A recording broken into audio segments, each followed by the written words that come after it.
Astronomers think they found a planet that might be more habitable than Earth. And no, that's not clickbait, that's a serious claim in real research. In this video, you're going to see why that one sentence has scientists nervous, excited, and a little unsettled. But before we continue, please subscribe to the channel to give your support. Let's continue. Somewhere about 2,964 light years away, in the direction of the constellation Cygnus, there is a candidate world called KOI 5715.01. And this planet is the one some astrobiologists point to when they make that uncomfortable claim. You're used to hearing the phrase Earth-like planet.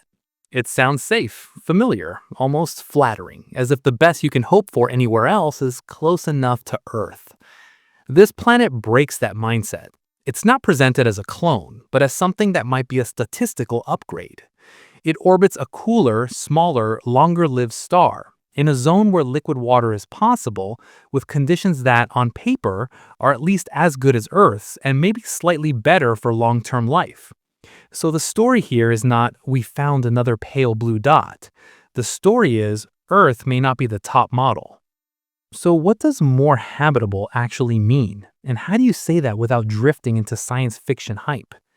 In astrobiology, the term superhabitable has a specific job. It doesn't mean perfect. It doesn't mean guaranteed forests and oceans. It means settings that give life more chances to start and to stick around. You look at the star. Does it stay stable for longer than the sun, or does it burn out quickly? You look at the planet. Is it a bit larger, with more surface area and stronger gravity to hold onto an atmosphere? You look at climate. Is the world likely to spend a lot of its history in a mild, wet regime, instead of flipping between frozen and overheated extremes? That's the core of the idea. Earth is the example you know, but it is only one outcome. Superhabitable worlds are those where, if you ran the simulation of chemistry and evolution a million times, you expect life to win more often. Maybe there are more shallow seas, more coastlines, more stable temperatures, and a star that doesn't ramp up in brightness as fast as our sun. None of this promises cities or animals, it just shifts the odds in favor of complex ecosystems having time to form and to survive. Okay, but talk is cheap, right? You need hard numbers to see whether this planet really fits that picture. The basic fact sheet is surprisingly detailed for something you can't see directly. This planet's radius is estimated at about 1.93 times Earth's radius. That means the distance from its center to its surface is almost twice what you're used to. Surface area scales faster, so you get roughly 3.7 times the area of Earth. If our planet has around 510 million square kilometers of surface, this planet is pushing close to 2 billion square kilometers. In other words, almost 4 Earth's worth of ground, ocean, and coastline to work with. Now look at its orbit. This planet completes one trip around its star in about 189.96 days, so roughly 190 days. That is about half an Earth year. You'd have 2 years on this world in the time you get 1 here. It orbits at a distance of about 0.61 astronomical units. 1 astronomical unit is the Earth-Sun distance, around 150 million kilometers or 93 million miles. So this planet is at about 91 million kilometers, roughly 57 million miles from its star. If you only heard that distance, you might think, too hot. But the host star is dimmer and cooler than the sun, so that closer orbit actually lands the planet in the potentially habitable zone. The energy it receives from its star, the stellar flux, is about 1.08 times what Earth gets. So not double like Venus, just an 8% increase. Then climate models give you an estimated equilibrium temperature in the range of about 260 to 285 Kelvin. In plain terms, that's roughly minus 13 to plus 12 degrees Celsius, which is about 9 to 54 degrees Fahrenheit. That temperature estimate is for a simple case, where you balance incoming and outgoing energy with basic assumptions about reflectivity and no complicated greenhouse chemistry. Real planets have clouds, oceans, greenhouse gases, and maybe life changing the atmosphere, so the actual surface temperature could shift. But you can see the key point. This planet is in a range where liquid water on the surface is realistic, not extreme cold or extreme heat. So where's the catch? Because at this point, it sounds almost too clean, like a simulation more than a real object. The catch is that this planet is still classified as a candidate, not a fully confirmed exoplanet with nailed down properties. It first appeared in the data from NASA's Kepler mission as an object of interest. That label means we see something that looks like a planet passing in front of a star, but it doesn't pass all the checks yet. The signal that hints at the planet is a tiny periodic dip in starlight when the planet transits, blocking a small fraction of the star's disk. In the early catalogs, this transit signal was weak and messy enough that automatic vetting procedures flagged it as a likely false positive. That usually means one of a few things. Maybe there's another star in the system creating eclipses. Maybe the instrument had a glitch. Maybe noise in the data just happened to line up and look planet-like. For a while, this planet was pushed toward the probably not real side of the list. But later, as teams reprocessed more of the Kepler data with improved methods, the transit pattern for this planet held up. The dips in brightness lined up with a consistent period near 190 days, with a depth and shape that match expectations for a planet crossing the face of its star.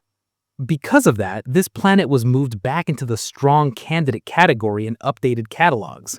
That's still not a legal stamp of confirmed, but it is far from random noise. Essentially, the more people tried to break the planet interpretation, the more it survived. The signal is not perfect, but it is persistent and consistent with a real world orbiting a real star. So why are scientists willing to even say more habitable than Earth in papers when they don't even have a confirmed mass for this planet yet? The reason is that even with the gaps, the combination of properties is rare and hits several theoretical targets at the same time. This planet orbits a K-type orange dwarf, a class of star that typically lives much longer and evolves much slower than the Sun. That gives you a longer stable window, potentially tens of billions of years for life to start and adapt before the star changes too much. Its size, nearly twice Earth's radius, puts it in the super-Earth category, where you expect stronger gravity and a higher escape velocity. That makes it easier for the planet to hang on to a thick atmosphere over billions of years instead of leaking it out into space. The energy it receives from its star is very close to Earth's, just 8% higher, but coming from a cooler star. Models then give you an estimated equilibrium temperature in the range of about 260 to 285 Kelvin. Models suggest that this combination lowers the risk of a runaway greenhouse state, the kind of spiral that turned Venus into a high-pressure oven. On top of that, the estimated temperature range is not at the inner edge of the habitable zone, where planets can be easily pushed into overheating, and not at the far outer edge, where everything tends to freeze. It sits in a central band that many climate models treat as especially forgiving. So when astrobiologists rank known planets by how many of these good for life boxes they tick, this planet lands near the top. In multiple studies, it is actually named as one of the best candidates we currently know for a world that might, in principle, be more favorable to life than Earth. That's the real breaking point here. Once you accept that Earth is not automatically the best case, you have to start asking a harder question. If this planet, almost 3,000 light years away, already looks this promising from a few dips in starlight, what happens when you take a closer look at its star, its orbit details, and its long-term stability? Why would a slightly smaller, slightly dimmer star quietly beat the Sun at being a long-term life support system, even though you depend on the Sun for every breath you take right now? You orbit a G-type yellow star that's powerful but impatient on cosmic timescales. This planet orbits a K-type orange dwarf called KOI 5715, and from a habitability point of view, that star is an upgrade in several important ways. Start with the basic description. KOI 5715 is classified as a K3V star, an orange dwarf. It has around 74% of the Sun's mass and about 86% of the Sun's radius. If the Sun's radius is roughly 700,000 kilometers, or about 435,000 miles, then this star is closer to 600,000 kilometers, around 370,000 miles. Its surface temperature is cooler too, roughly 5100 to 5160 Kelvin, compared to the Sun's roughly 5780 Kelvin. So you're looking at a star that is a little smaller, a little cooler, and a little redder, but still bright and steady, not a tiny, angry red dwarf. To your eyes, if you were standing on this planet, the star in the sky would look slightly more orange than the sun, but still very much like a normal star, not a faint ember. The key point here is that this star sits between two extremes. It is not a big, hot, short-lived star that burns out quickly, and it is not an ultra-small red dwarf drowning its planets in flares. It belongs to a class that astronomers increasingly light for habitability, bright enough to give good light, cool enough to be gentle, and small enough to live a long time. That combination immediately changes the rules for how long a planet can stay in comfortable conditions. So, if the star is smaller and cooler, what does that do to the lifespan of the whole system, and why does that matter for life at all? Stars like the Sun are already long-lived, but they are not eternal. A G-type star spends around 10 billion years on the main sequence, the long, stable phase where it fuses hydrogen in its core and keeps a fairly steady brightness. Earth is already about 4.5 billion years old, so you are not even halfway through that window.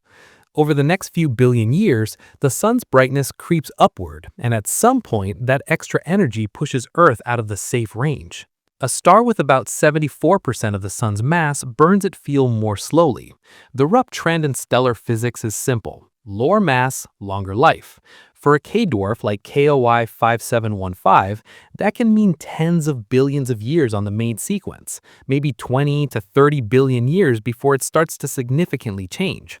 That is roughly double the stable lifetime of the sun. Translate that into habitability and the picture is blunt. If Earth gets something like 10 billion years of potential habitability, this planet system could plausibly have 20 billion years or more where conditions stay friendly for liquid water and stable climates. That extra time is not just a big number for fun. It is extra time for chemistry to cross the line into biology, extra time for simple life to become complex, and extra time for complex life to survive random disasters and keep evolving. On Earth, multicellular animals took more than 3 billion years to appear after the planet formed, and complex ecosystems only exploded in the last few 100 million years. A system that effectively offers double the schedule gives many more tries for something advanced to arise and avoid being wiped out by a single bad era. But a longer-lived star is only helpful if its radiation is also workable for life. So the next question is, how does a cooler star change the radiation environment for a planet in the habitable zone? A K-dwarf like KOI 5715 emits less harsh ultraviolet radiation than the sun. Ultraviolet is a double-edged tool. On one hand, it can drive the early chemistry that builds complex organic molecules. On the other hand, too much ultraviolet destroys DNA and similar molecules, breaks apart atmospheres, and strips away protective ozone layers. Because this star is cooler, the balance shifts. At a distance where a planet can have liquid water on its surface, the UV load is generally lower than what Earth gets. That means the upper atmosphere is under less constant attack. Molecules like ozone have a better chance to form and persist. Surface life, if it exists, would deal with fewer bursts of high-energy radiation trying to break its genetic code. For prebiotic chemistry, there's still enough energy in the spectrum to drive reactions, especially when you include the visible and near ultraviolet light. So you keep the spark for chemistry but reduce the damage rate. For evolution, that can mean fewer random lethal hits, more stable conditions, and a gentler background environment for genomes to explore new options. Now you might ask, if this star is dimmer, doesn't that make it harder to keep a planet warm enough, and doesn't it force the habitable zone into an awkward position? This is where the orbital distance of this planet becomes important. Because KOI 5715 is dimmer, its habitable zone moves inward compared to the sun's. The region where a rocky planet can have liquid water on its surface sits closer to the star. That's why this planet orbits at about 0.61 astronomical units, around 60% of the Earth-Sun distance, roughly 91 million kilometers or 57 million miles. At that distance, the planet receives about 1.08 times the energy that Earth gets from the sun. 8% more is a small adjustment, not a catastrophe. Climate systems have many ways to balance that extra input. More reflective clouds can bounce more light back into space. Brighter, high-albedo continents like ice-covered or light-colored land can reflect additional energy. The greenhouse effect can be tuned down with less carbon dioxide or other greenhouse gases. In metric, that extra energy raises the simple equilibrium temperature into that 260 to 285 Kelvin range, roughly minus 13 to plus 12 degrees Celsius, which you can still easily keep in the mild band with realistic atmospheres. In other words, the energy balance still works. You do not slide straight into a Venus-style runaway greenhouse just because the star is closer. That leads to the final point in this star upgrade: stability. Bright, massive, hot stars look impressive, but they are terrible long-term landlords. They pour out energy, burn through their fuel quickly, and then they swell, explode, or otherwise wreck any habitable conditions around them in a relatively short time. Smaller K-dwarfs are much less dramatic. They change more slowly, their habitable zones drift outward at a gentler pace, and they tend to have fewer giant ultraviolet outbursts than many M-dwarfs. For a biosphere, that kind of quiet behavior is gold. You get billions of years where the star's brightness only creeps upward at a slow rate instead of surging. You get fewer extreme events where radiation suddenly spikes and strips away atmosphere. You get a more predictable environment for climate to stabilize. For complex life, which needs long periods of relative calm to diversify, that stability is not a luxury, it is almost a requirement. Meanwhile, back home, Earth is already on a timer, because as the sun brightens, the inner edge of the habitable zone will eventually pass right over your orbit and turn this planet into something much closer to a steam bath. So once you see how a slightly smaller, cooler star quietly wins on lifetime, radiation balance, and long-term stability, you have to ask a harder question. If the star is that favorable, what does the actual orbit of this planet look like? And does its path around this orange dwarf lock it even more tightly into the sweet spot than Earth's path around the sun? A year does not have to be 365 days to be friendly to life. So the real question is, does a 190-day year make this planet more stable or more hostile than the one you live on? The orbit here is not some random detail. It is the backbone of climate, seasons, and long-term habitability. And for KOY 5715.01, the way this planet moves around its orange star is another reason scientists take it so seriously. Start with the basic number, the length of the year. This planet orbits once every roughly 189.96 days, so call it a 190-day year. That's about half of an Earth year. If you lived here, you would go through 2 full cycles of spring, summer, autumn, and winter in the time you currently get one. But notice what this is not. It is not an extreme like Mercury's 88-day orbit, where the star dominates the sky and temperature swings are brutal. A 190-day period is still months long, long enough for oceans to respond slowly, for ice to grow and melt over time, for ecosystems to track seasonal changes without being constantly shocked. It sits between the very tight, harsh orbits of inner planets and the long, slow years of outer ones, giving you a cadence that feels fast compared to home, but not chaotic. Now, look at where this path actually lies in space. The semi-major axis, the average distance from the star, is about 0.6066 astronomical units. 1 astronomical unit is the Earth-Sun distance, around 150 million kilometers, about 93 million miles. So this planet orbits at roughly 91 million kilometers from its star, around 57 million miles, about 60% of Earth's orbital radius. If you only compare that distance to our solar system, you might think of something between Mercury and Venus, a place that should be overheated. But you cannot just copy and paste solar system intuition. The host star here is dimmer and cooler, so the just right zone, the habitable zone, is pulled inward. At 0.61 astronomical units around this orange dwarf, you land in the region where liquid water is physically allowed on the surface, not at the inner edge where oceans boil off, and not at the outer edge where everything locks up into ice. The key metric tying all this together is how much light and heat the planet actually receives, the stellar flux. This planet gets about 1.08 times energy Earth receives from the sun, so just 8% more. For context, Venus receives almost twice Earth's input, and that difference helps drive it into its runaway greenhouse state. Here, the bump is tiny by comparison. In precise terms, the equilibrium temperature estimate, which balances incoming and outgoing energy with simple assumptions, falls in the range of about 260 to 285 Kelvin. That's roughly minus 13 to plus 12 degrees Celsius, about 9 to 54 degrees Fahrenheit. You can shift the planet a few degrees up or down from that baseline with very reasonable levels of greenhouse gases, cloud cover, and surface reflectivity. More high-altitude clouds, more ice, or brighter land can reflect some of that extra 8% back into space.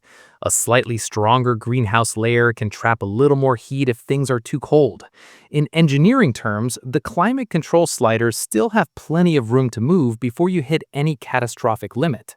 But the orbit is not just about distance and flux, it's also about geometry. From our point of view, the tilt of this planet's orbit relative to our line of sight is almost perfect for discovery. The orbital inclination comes out to about 98.95 degrees. A perfectly edge-on orbit where the planet crosses the exact center of the star's disk seen from Earth would be 90 degrees. At 98.95 degrees, this planet practically grazes that ideal. That near-perfect alignment is why NASA's Kelp Space Telescope could detect it at all. Every 190 days, as this planet passes in front of its star, it blocks a tiny fraction of starlight. The dip in brightness is on the order of 700 parts per million, which is less than 0.1%. That's roughly like dimming your living room lights by an amount you would never notice by eye, but a space telescope watching continuously can see it clearly in the data. Without that razor-thin alignment, you wouldn't know this world exists, even though it's physically out there. The shape of the orbit matters too, not just its tilt. Right now, the best fits to the data say the eccentricity, which measures how stretched out an orbit is consistent with 0. In direct language, this orbit is almost perfectly circular. That means the distance from the star barely changes over the course of the year. You do not get a world that dives closer to the star and then swings far away, freezing during one part of the orbit and baking during another. Instead, the energy input from the star stays nearly constant. Seasons on this planet would then be driven mainly by axial tilt and the distribution of land and ocean, just like on Earth, rather than extreme changes in distance. For climate stability, that is a huge advantage. It reduces the risk of regular, violent climate swings and favors long, predictable patterns that complex ecosystems can adapt to over millions of years. Put all of this together, and you see why orbital details are not just trivia. A 190-day year keeps seasonal cycles brisk, but not frantic. A semi-major axis of 0.61 astronomical units around a cooler star locks the planet into a comfortable energy range. A light level just 8% above Earth gives climate enough freedom to self-regulate. A near edge-on inclination lets you even know this place exists, and a nearly circular orbit smooths out the worst extremes. This is not a world that randomly happens to fall into the habitable zone. This is a world whose entire orbital setup supports long-term, stable, liquid water conditions.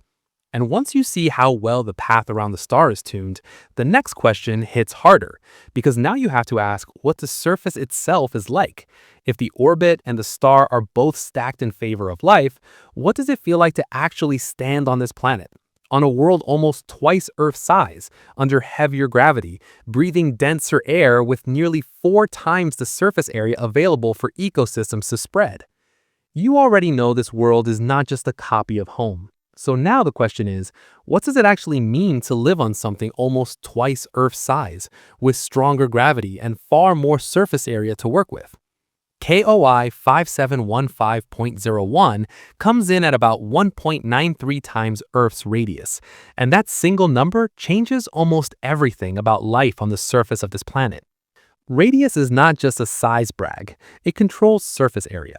When you scale a planet's radius up by almost a factor of 2, the area does not just double, it grows by about the square of that factor. For this world, that works out to roughly 3.7 times Earth's surface area. Earth has about 510 million square kilometers of surface, or around 197 million square miles. This planet is in the ballpark of 2 billion square kilometers, close to 770 million square miles. That is an enormous jump in available real estate for continents, shallow seas, islands, and climate zones. From a habitability point of view, more surface area means more room for different environments, more coastlines where land and ocean mix, more niches where ecosystems can develop and diversify. The key difference is not just bigger, it's more varied. On Earth, a lot of climate and biology is packed into a relatively thin belt of friendly conditions. On this planet, with nearly 4 times the area, that belt can stretch further. You can have wide temperate regions, extended coastal shelves, and many more separate regions where evolution can run different experiments in parallel. If the world has a similar fraction of land and ocean to Earth, you get far more of both. If the land fraction is a bit higher, you get massive supercontinents and huge archipelagos. Either way, the basic statistic is clear. There's simply more room for life. Next comes the part you would feel in your own body first: gravity.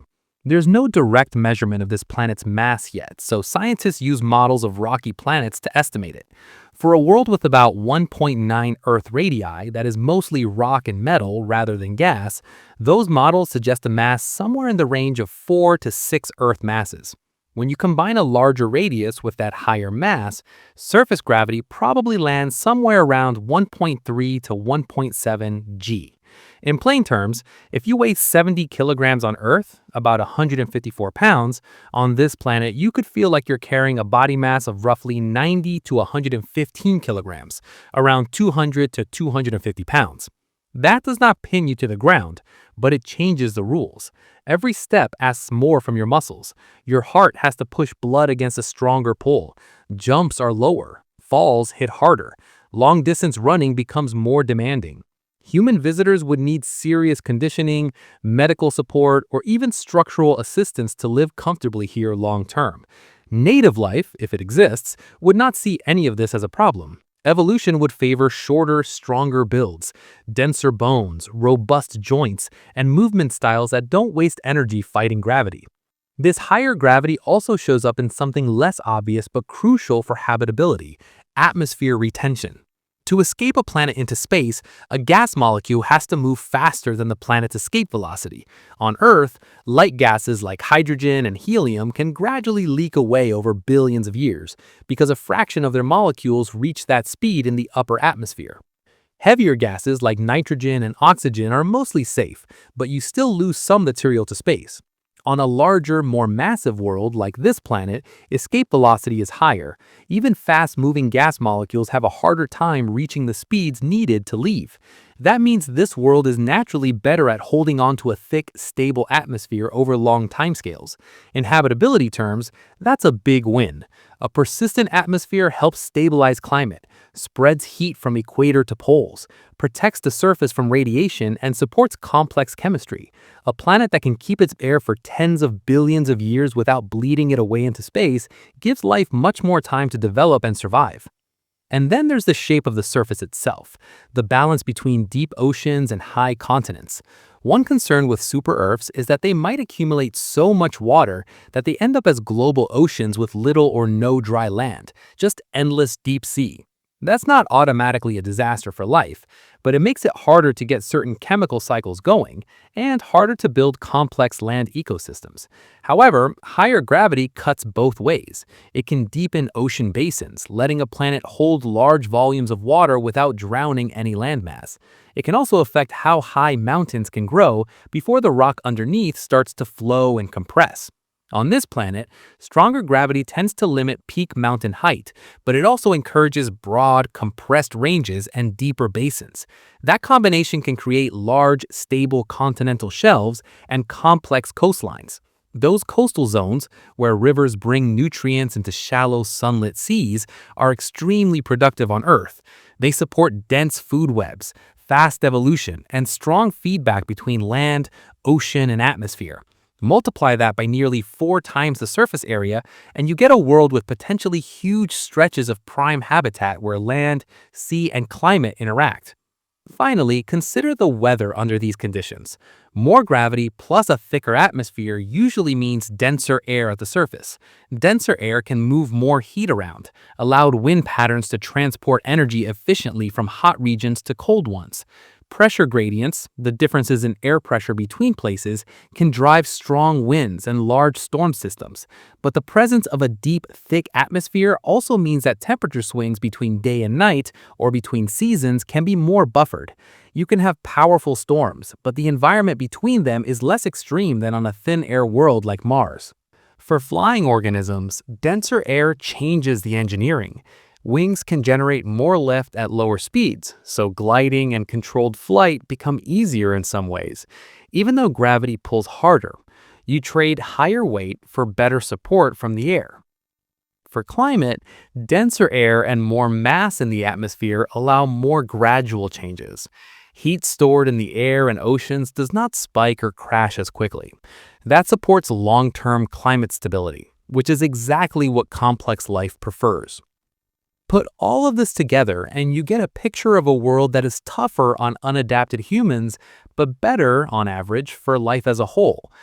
Bigger surface area, likely stronger gravity, more secure atmosphere, complex coastlines, and dense, efficient weather systems all push in the same direction, toward a planet with more space and more time for biology to fill every available niche. And that raises the next hard question. Because if the star, the orbit, and the size all favor life, then what kind of climate does this planet actually run? And is it really as mild and stable as the numbers suggest? Or is there another hidden edge waiting in its global temperature?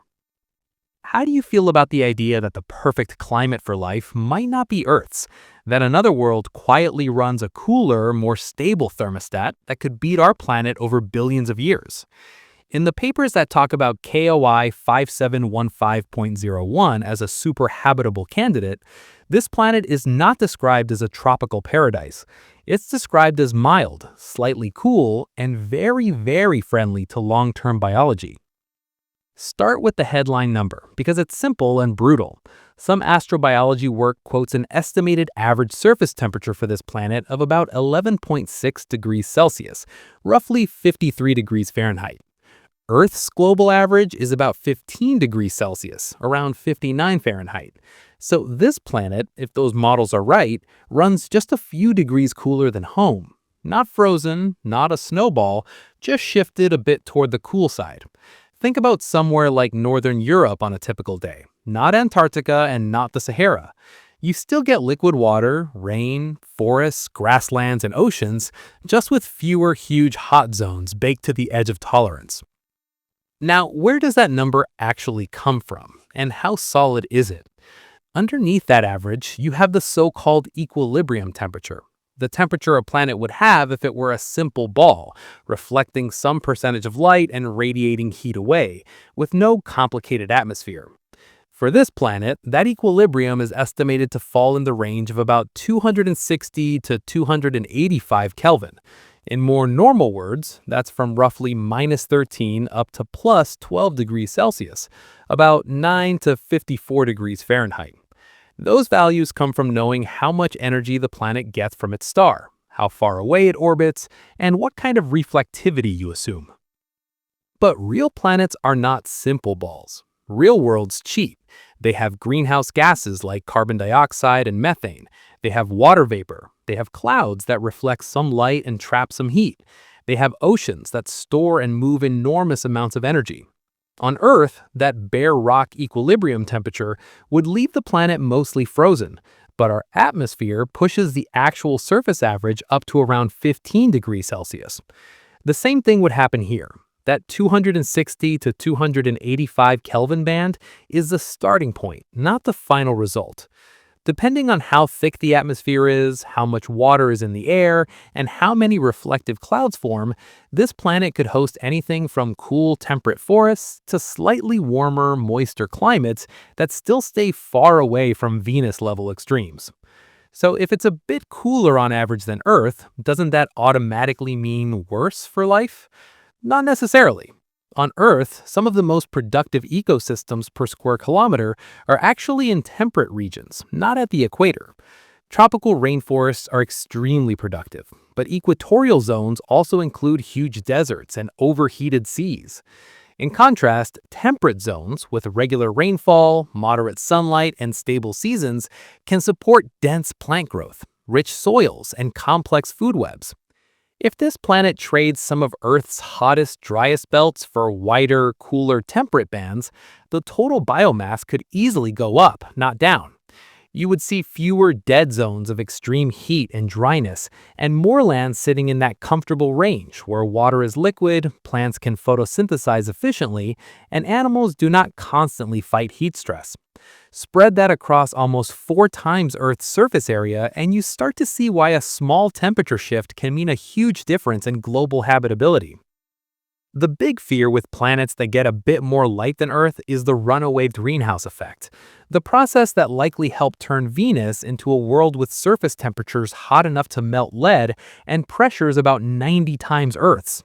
So why aren't scientists panicking about it here, when this planet gets about 8% more energy from its star than Earth does from the sun? There are 2 key reasons. First, 8% is small compared to what Venus deals with, which is almost double Earth's energy input. Second, the star here is cooler and less luminous than the sun. That shifts the details of how radiation interacts with the atmosphere. When climate models put a planet like this in its star's habitable zone, they find a wide safety margin before you hit the threshold where extra heat starts driving more water vapor into the air, which traps more heat, and so on in a runaway feedback loop. You can absolutely have a strong greenhouse effect on this planet, enough to push that simple equilibrium temperature up into very pleasant ranges, without going anywhere near the tipping point where oceans start boiling away. That means climate designers, if you think of planetary physics in those terms, get more flexibility. They can dial in higher or lower greenhouse gas levels and still stay in a safe band. That freedom is another reason this world ends up looking better than Earth in some rankings. Earth sits relatively close to the inner edge of the habitable zone for the sun, where the risk of a future runaway greenhouse is real as the sun brightens. This planet sits more centrally in its star's habitable zone, with more room to spare. The last piece of the climate story is time.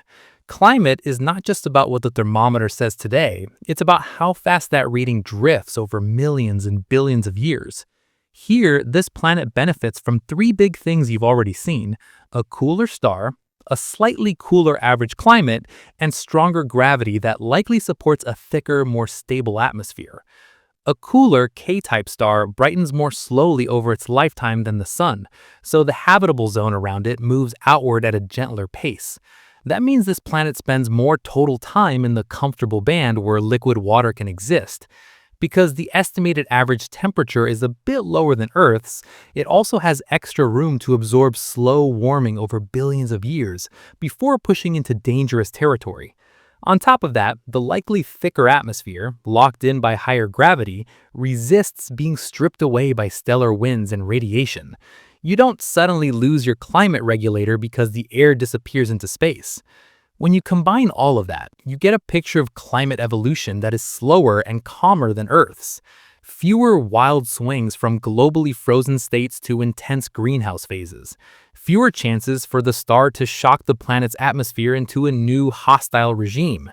More stretches of hundreds of millions of years where conditions stay within a fairly narrow range. For evolution, that is huge. Life does not need absolute stability, but complex life needs long windows of relative stability to diversify. If this planet offers smoother climate over tens of billions of years, while Earth gets only a fraction of that before the sun pushes it into a moist greenhouse state, the odds of biology reaching extreme complexity tilt toward this world. And here's the uncomfortable part. Once you see that this planet's average temperature may be cooler, safer, and more stable over deep time, it gets harder to argue that Earth is somehow the gold standard. The star is steadier, the orbit is friendlier, the climate seems to have more safety margin. So the next logical question is even sharper, because climate is only part of the picture. If the air here is likely thicker, longer-lived, and tuned by a calmer star, what exactly might that atmosphere be made of? And would you be able to breathe it?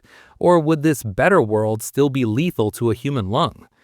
How do you talk about what you'd breathe on a world when you have zero direct data on its air, but you still have to decide whether it might beat Earth for life? That's the situation with KOI 5715.01.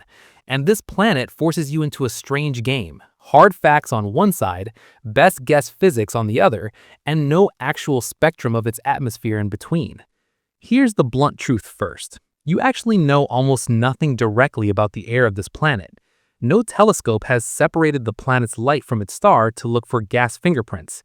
At nearly 3,000 light-years away, roughly 2.8 times 10 to the 16 kilometers, it's far beyond the usual targets for detailed transmission spectroscopy, the technique where you read starlight filtering through a planet's atmosphere during a transit. So you cannot point to a chart and say, there is water vapor, there is oxygen, there is methane. That data does not exist yet. What you can do is take the measured properties you already have, size, orbit, incoming energy, star type, and plug them into climate and atmospheric models to ask, what kinds of atmospheres are physically reasonable here? It's not guessing wildly, it's using the rules of planetary physics to sketch the likely options. So if you start from size and gravity, what kind of pressure are you dealing with at the surface? What would it feel like pressing on your skin and your lungs? This planet is almost twice Earth's radius and probably several times Earth's mass, which means stronger gravity and higher escape velocity. In practical terms, it's much better at holding on to gases than Earth is. Many superhabitability models actually prefer planets like this to have surface pressures somewhere in the 1 to 5 bar range, where 1 bar is roughly Earth's sea level pressure. 5 bar is 5 times that. For comparison, Venus sits around 90 bar at the surface, which is brutal and crushing. So a 1 to 5 bar atmosphere on this planet would feel heavy but not instantly lethal. For you, standing there unprotected, 1 to 2 bar of mostly nitrogen and oxygen would feel dense and thick, like breathing at sea level with extra resistance, not like being in a vacuum or under deep ocean. At higher pressures, closer to 5 bar, you start to run into more serious physiological issues. But for native life, that pressure range is completely manageable. For climate, heavier skies are useful. More mass in the atmosphere smooths out temperature swings, moves heat around more efficiently, and gives a better long-term shield against space. Next question, what is actually in that air, aside from the bulk gas that sets the pressure? For a planet at this distance from its star, receiving about 8% more energy than Earth, there are a few realistic mixtures that would keep the surface at those mild temperatures you saw earlier. The most straightforward is an Earth-like setup, mostly nitrogen, some oxygen if life has produced it, a few hundred parts per million of carbon dioxide, and a lot of water vapor cycling through clouds and rain. That combination at 1 to a few bar of total pressure can easily push the simple equilibrium temperature up into the low teens Celsius on average, which matches the superhabitable estimates people are quoting for this planet. But there are more exotic options that still make physical sense. One idea is a hydrogen-enriched atmosphere. Hydrogen is a very light gas, but on a more massive world, it's harder to lose over time, especially if the planet started with a bit more of it. Even a few percent hydrogen by volume, mixed into a mostly nitrogen atmosphere, can dramatically change how heat is trapped. Hydrogen broadens the absorption features of other gases and can extend the outer edge of the habitable zone. On a world already in a good spot, a small hydrogen component gives climate yet another tuning knob. Add in water vapor, carbon dioxide, and maybe traces of methane, and you can build a variety of stable, mild climates, all while staying far away from a Venus-style runaway.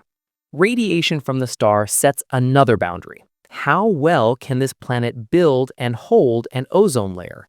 And how hard is the ultraviolet burn on surface life? The host star is a K-type orange dwarf, cooler and redder than the Sun, but still bright. That means its ultraviolet output is lower than the Sun's, especially in the most damaging high-energy bands, but not as low as the most quiet red dwarfs. For ozone chemistry, that's a near-ideal middle ground. You need some ultraviolet light to split oxygen molecules and drive the reactions that build ozone high in the atmosphere. Too little UV and you never build a strong shield. Too much and you destroy the ozone as fast as you create it, and you erode the rest of the atmosphere as well. On this planet, the expected ultraviolet level at Earth-like distances from a K-dwarf is enough to keep ozone production running, but low enough that you don't constantly shred the protective layer. If anything like Earth-style life exists, depending on stable DNA or similar molecules, that balance is a huge advantage. Surface environments would see fewer extreme radiation spikes, fewer sterilizing events, and a more reliable filter against the harshest wavelengths. Then there is the last big invisible piece you have to factor in: clouds. Clouds are not just background scenery, they are one of the main control knobs on how much energy a planet absorbs. On Earth, clouds reflect something like 20 to 30% of incoming sunlight back into space, and that fraction can move around as cloud cover changes. On this planet, clouds could easily reflect 20 to 50% of incoming light, depending on how thick and widespread they are. That's not speculation pulled from nowhere. That's the same physics you see on Earth, just pushed around by different conditions. Cloud cover over the tropics could stop this world from turning into a steam bath even with a slightly higher energy input than Earth. Bright, reflective cloud decks would send a lot of the extra energy back into space before it can heat the surface. Meanwhile, mid-latitude regions could run more balanced, with regular rain, moderate sunshine, and stable temperatures. A planet with more surface area, possibly more ocean and heavier air, can build very complex cloud systems. You can have persistent storm belts, large but stable high cloud regions, and dynamic patterns that keep conditions moderate across wide zones. Earth's own overall reflectivity, its albedo, shifts by a few percent just from natural cloud changes over time. Scale that up on a bigger, heavier skied planet, and you get a powerful, flexible climate regulator. Put all of these pieces together: thicker air, strong atmosphere retention, flexible greenhouse mixtures, a workable ozone shield under a calmer star, and cloud decks that can tune the energy budget, and you start to see why this planet is treated as a serious superhabitable candidate, even though nobody has actually measured a single molecule in its sky. The physics strongly favor some kind of stable, long-lived atmosphere that can support liquid water and mild temperatures over huge areas and very long timescales. Humans could not just walk out and breathe it without careful checking, but life in general would have a lot of room to succeed. And when you realize the air above the surface is probably this robust and adjustable, the pressure shifts to the next layer down, because now you have to ask what kind of land and sea layout that atmosphere is actually sitting on. With nearly 4 times Earth's surface area and heavier gravity shaping the crust, is this planet mostly endless ocean, or does it break into continents, islands, and shallow seas that push its habitability even further past Earth's? How much does the shape of land and sea really matter if the star, orbit, and climate are already this good? And could geography alone push a world past Earth on the habitability scale? KOI 5715.01 doesn't just win on orbit and temperature. This planet also has raw surface area and likely land-sea layouts that give evolution more room and more variety than anything available here. Start with the simplest point: area. This planet has about 3.7 times Earth's surface area. Earth gives you roughly 510 million square kilometers of surface, around 197 million square miles. This planet is up near 2 billion square kilometers, about 770 million square miles. Even if the fraction of ocean and land is very similar to Earth's, the absolute amount of coastline jumps a lot. Coastline matters because it's where rivers deliver nutrients from land into shallow, sunlit water. On Earth, those zones are some of the most productive environments we know. You get estuaries, deltas, mangrove-like regions, continental shelves, and reefs. Now scale that up by a factor of 3 or 4 in total area, and you very likely get several times more of those high-productivity interfaces. And it's not just that there is more coastline, it's that there can be more types of coastline. With that much surface, you can have long chains of enclosed seas, supersized archipelagos, and sprawling continental shells. Each one runs slightly different temperature ranges, salinity levels, and current patterns. Each one gives chemistry and biology another chance to try something new. For life, more shoreline isn't scenery, It's more laboratories. Now tie this into how superhabitable worlds research actually talks about geography. In the work that introduces the superhabitable concept, led by people like Dirk Schultz-McCooch, there's a strong emphasis on planets that look less like one or two giant continents and more like a planet-wide Indonesia. Lots of shallow seas, fragmented land, countless islands, and complex continental margins. This planet, with its larger size and likely active geology, is a natural candidate for that kind of layout. Here's why that layout is so powerful. Shallow seas warm up and cool down faster than deep ocean, so they drive strong nutrient mixing. Fragmented continents mean many more isolated basins and semi-enclosed seas, each with its own currents and climates. Rivers constantly dump sediments and nutrients into these areas, feeding dense plankton blooms which feed more complex food webs. With more land broken into pieces, you also get more separate evolutionary rooms, where life can diverge, adapt, and speciate without being constantly reset by global events. On Earth, regions like Southeast Asia, the Caribbean, and the Mediterranean show you a hint of this. On this planet, that pattern can extend across huge areas, not just a few local zones. Higher gravity also reshapes the solid surface in ways that help. Stronger gravity tends to limit how tall mountains can grow before their own weight makes the rock flow and collapse. Instead of a few extremely high, sharp ranges like the Himalayas, you're more likely to see broader, somewhat lower mountain systems. At the same time, that stronger gravity makes erosion more efficient. Water and ice move downslope faster, carrying rock and soil into rivers and then out to the coasts. For life, that's exactly what you want. You don't need extreme peak heights, you need constant delivery of fresh minerals and nutrients from land to sea. Broad, lower ranges under heavy erosion do that very effectively.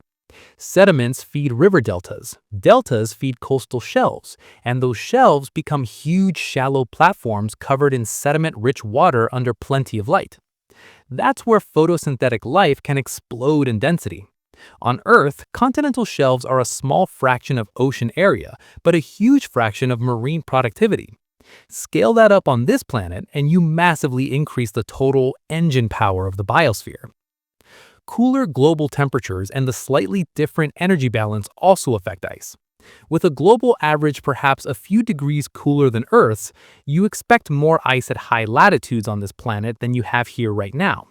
But the key is where that ice stops. If the climate stays in a regime where ice caps stay near the poles instead of marching down toward the equator, those polar caps become stabilizers, not threats. Bright ice reflects a lot of sunlight back into space, helping keep the climate in a controlled range. When the planet warms a bit, ice melts back, exposing darker rock and water that absorb more heat, countering the cooling.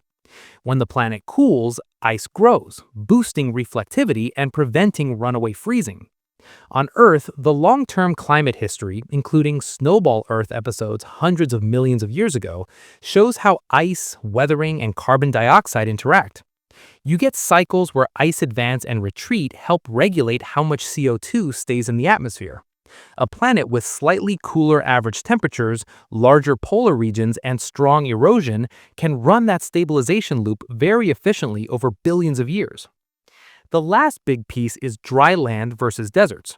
On Earth, large subtropical deserts like the Sahara, Arabian, and Australian deserts lock up huge areas of land in hot, dry conditions where plant life struggles.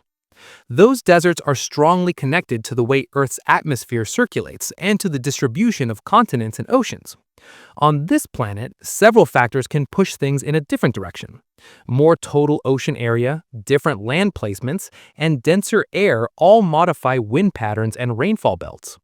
If this planet's climate setups avoid building giant, unbroken subtropical deserts, you can keep more land in a green zone, grasslands, forests, wetlands, instead of bare sand and rock.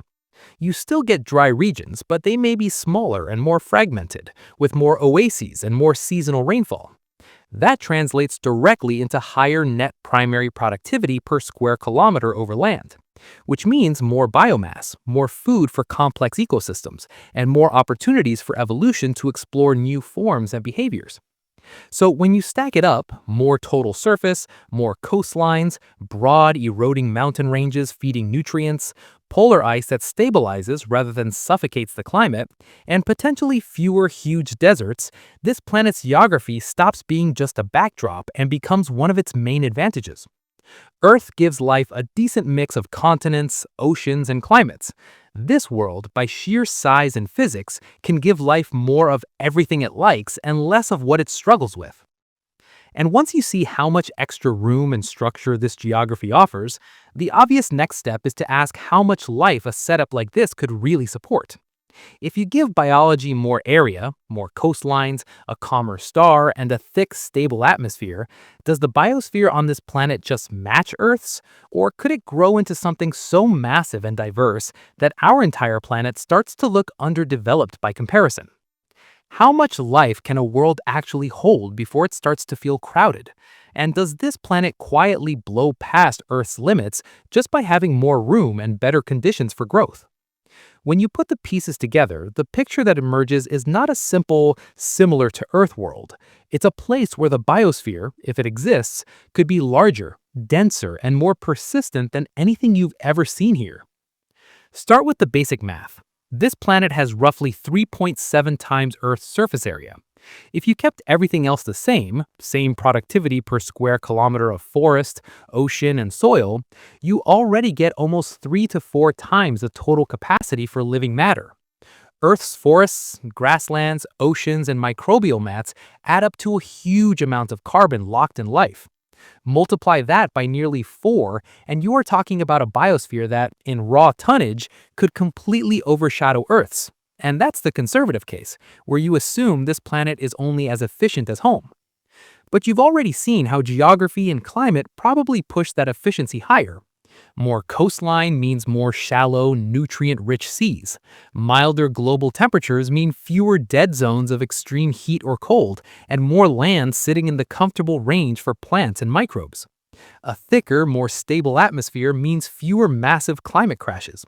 Put all of that together, and it's not hard to imagine this planet supporting several times Earth's biomass, even if life uses similar chemistry.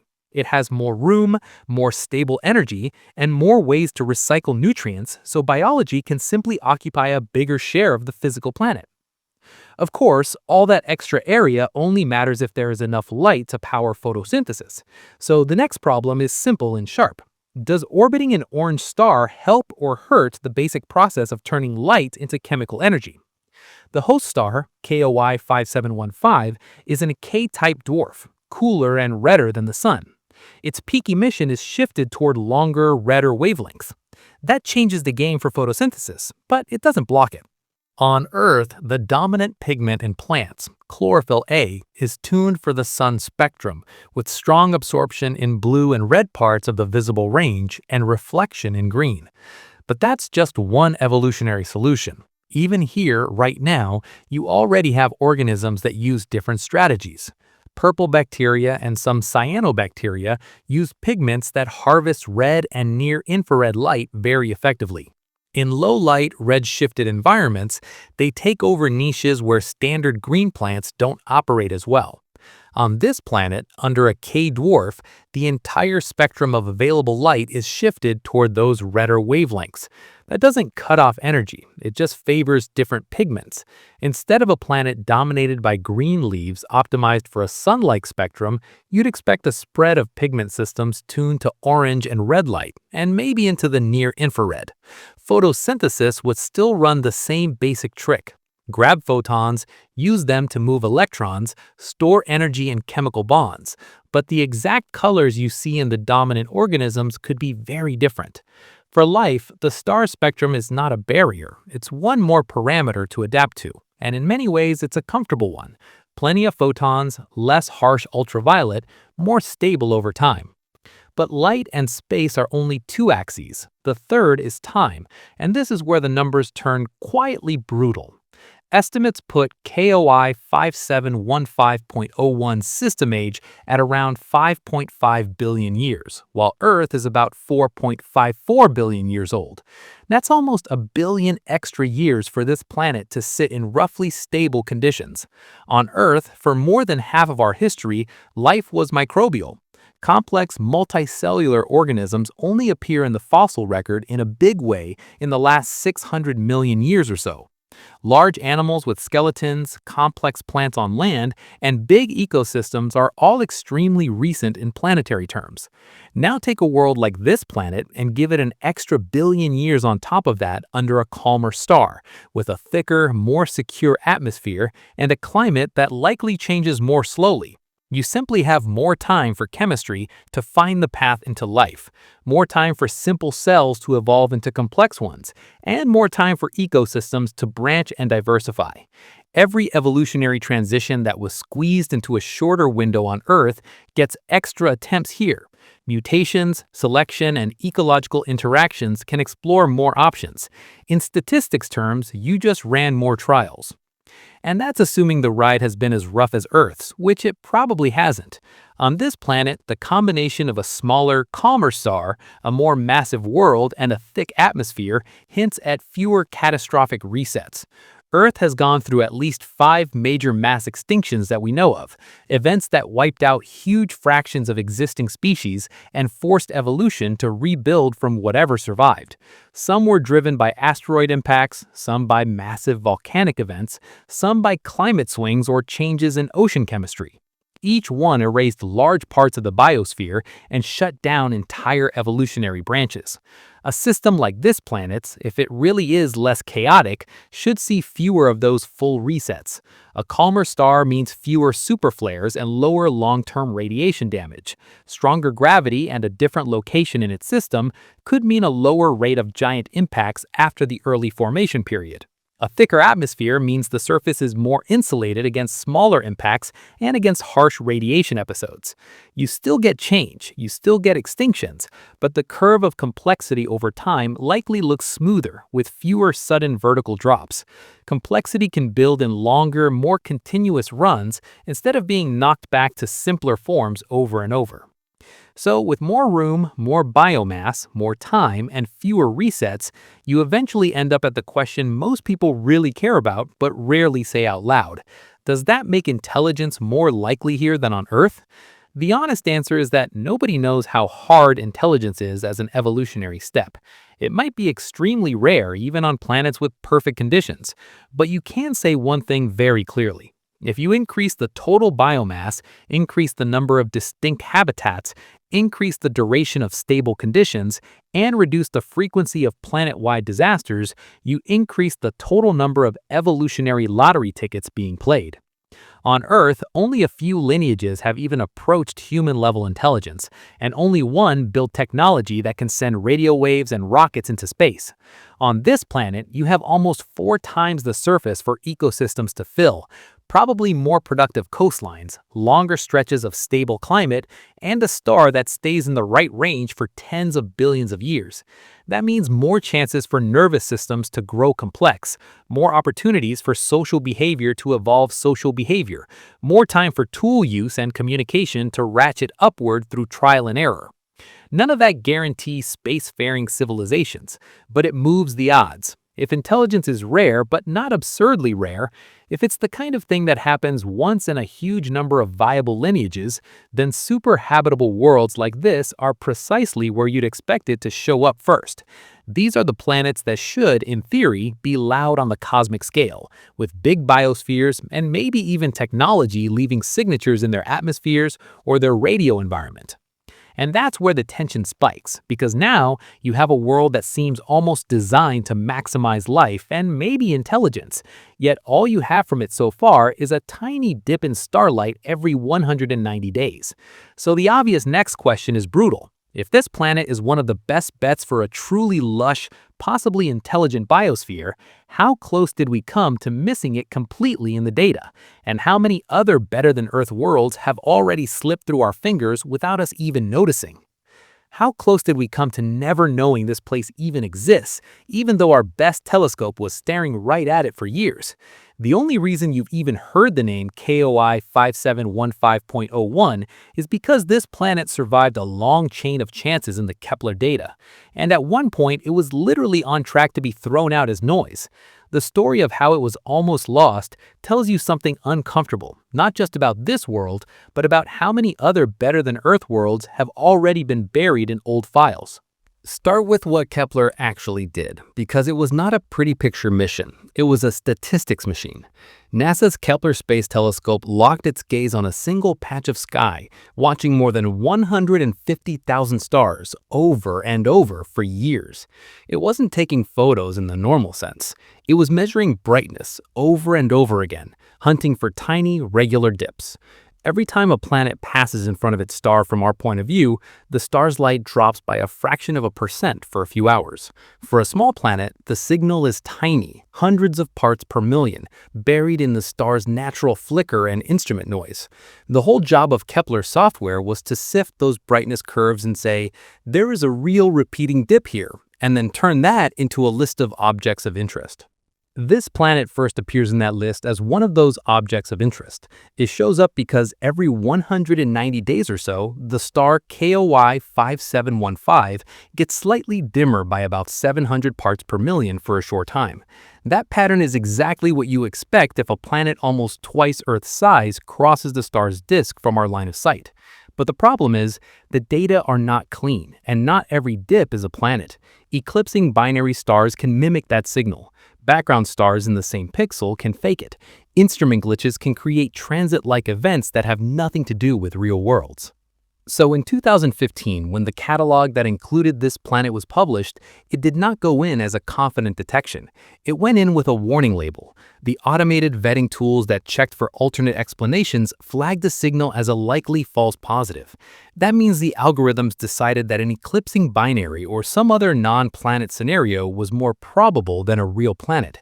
The transit is shallow, the period is relatively long, and the data are noisy enough that the simplest reaction is to say, this one is probably not worth trusting.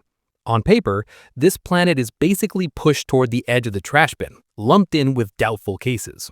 For most of those doubtful cases, that's the end of the story. They get logged once, then ignored in future work because they don't pass the automatic filters.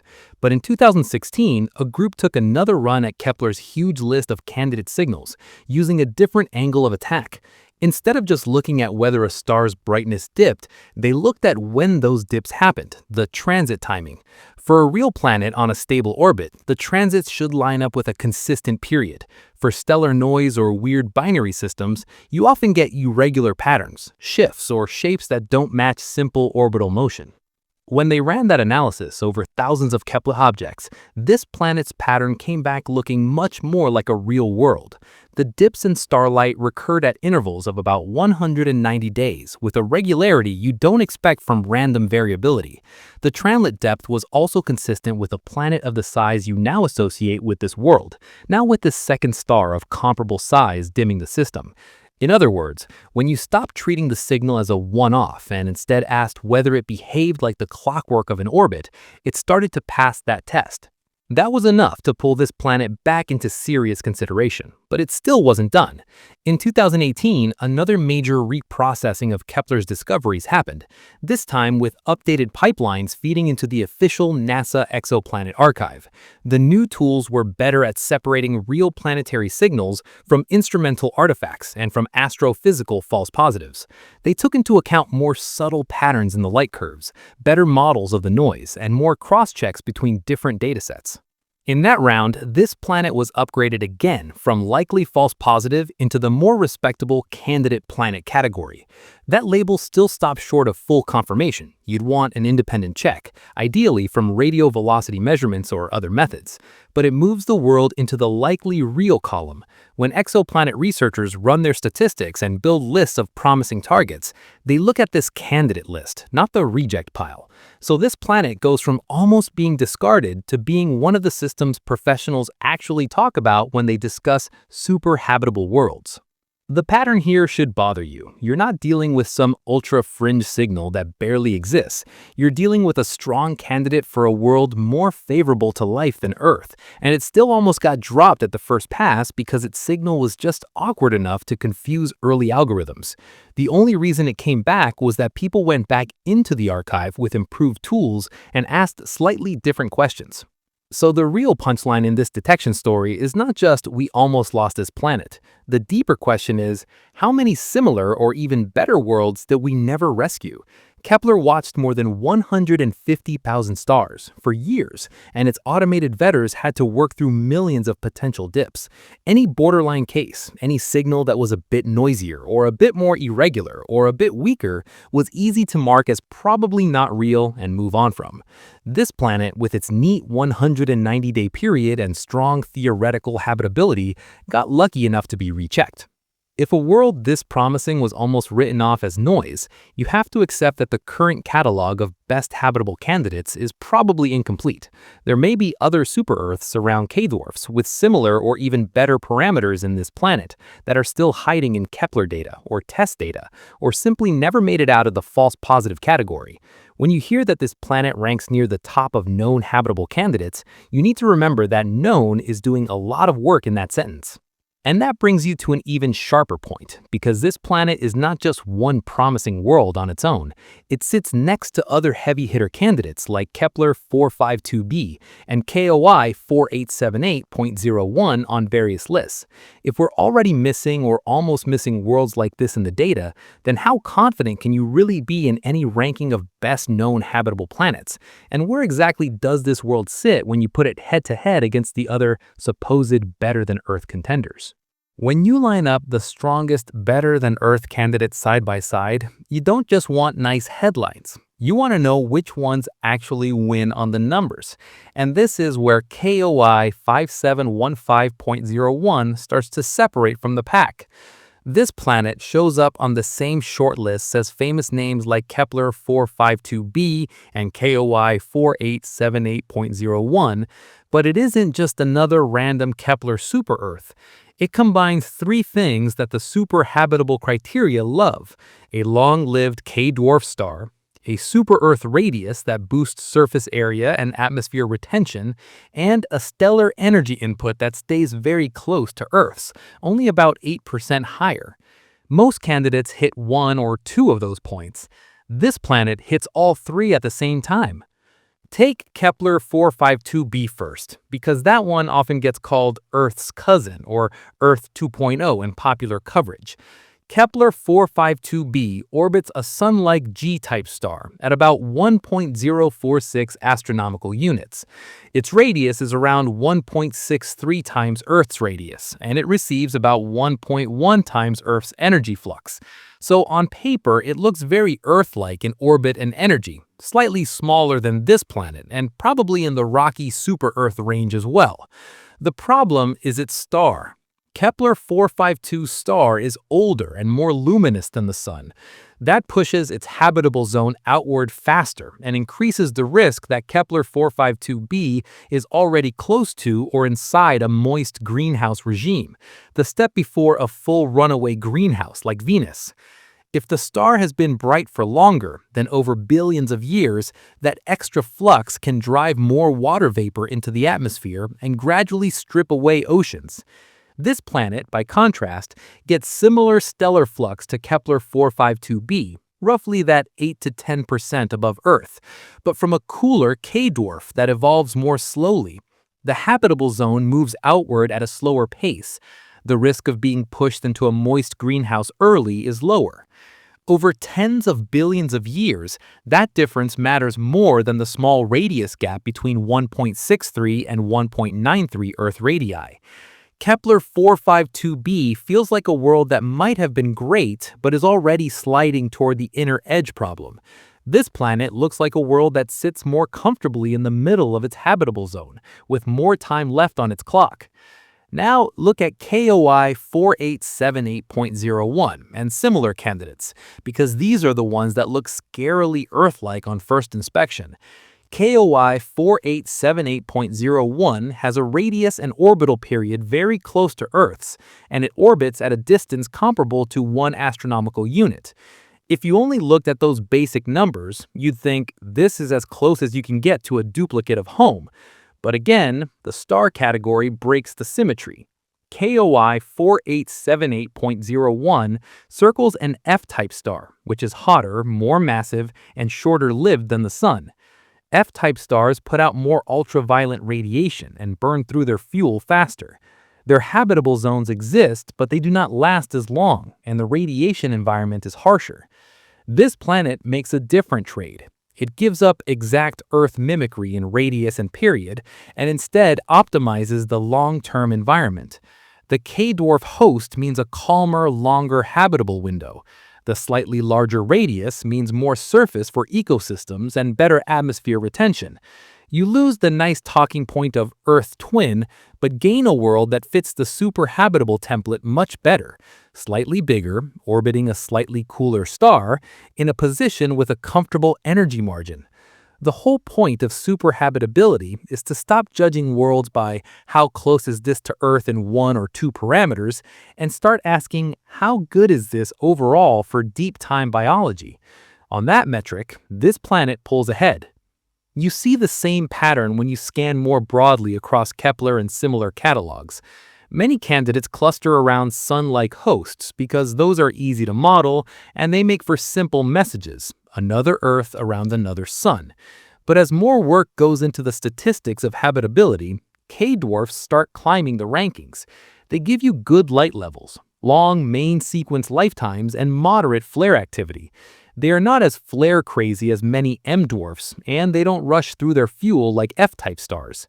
When researchers assemble tables of most promising habitable exoplanets, K-dwarf systems keep showing up near the top. This planet lands almost exactly on that bullseye. Host, K-type orange dwarf, cooler and longer-lived. Radius, in the super-Earth band that boosts area and gravity without obviously turning into a gas mini-Neptune. Flux, just slightly above Earth's, not near the Venus zone. Orbit, nearly circular, in the middle of the habitable zone, not clinging to the inner or outer edge. You could tweak any of those parameters and still stay habitable, but the current combination is already near the theoretical optimum for stability and time. That's why this world keeps appearing whenever someone publishes a new list of top superhabitable candidates, instead of fading into the background of thousands of other Kepler objects. And once you weigh it against Earth itself using those criteria, the result is uncomfortable. If you stack up stellar lifetime, this planet wins, because its star can stay in the stable phase for tens of billions of years, while the Sun gets only 10. If you stack up surface area, this planet wins again, with almost 4 times the area for life to occupy. Climate stability over deep time also leans in its favor, because the host star brightens more slowly, and the planet likely keeps its atmosphere more securely. Even the average temperature, a few degrees cooler than Earth's, likely produces more temperate zones and fewer extreme hot belts. Earth still has the one thing no exoplanet has yet: confirmed life, including complex life and one technological species. But that's a sample size of 1. When you look at the physical conditions alone, your homeworld stops looking like the gold standard and starts looking like a decent, mid-range model in a much larger catalog. This planet is one of the first places where the raw parameters seriously suggest that life could have an easier time starting, spreading, and surviving for longer than it does here. And once you accept that ranking, that this planet might actually be a better platform than Earth, the gap between what you know and what you want to know becomes painful. Because right now, all your arguments are based on size, orbit, and star type, not on direct measurements of rocks, oceans, or air. So the next hard question is this: beyond those basic parameters, what do you really know for sure about this world, and where are you still guessing in the dark? You need to be clear on one thing right now. Almost everything you've heard about life and oceans and forests on KOI 5715.01 is a projection, not a measurement. This planet looks incredible on paper, but the list of things we truly know for sure is much shorter than it feels. The hard data are these. This planet's radius is about 1.93 times Earth's. Its orbital period is about 190 days. Its average distance from its star is about 0.6066 astronomical units, around 91 million kilometers, about 57 million miles.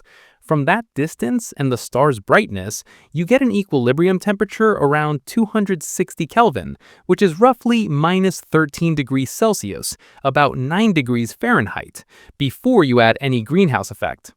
The insolation, the power per square meter it gets from its star, is about 1.08 times what Earth gets from the Sun.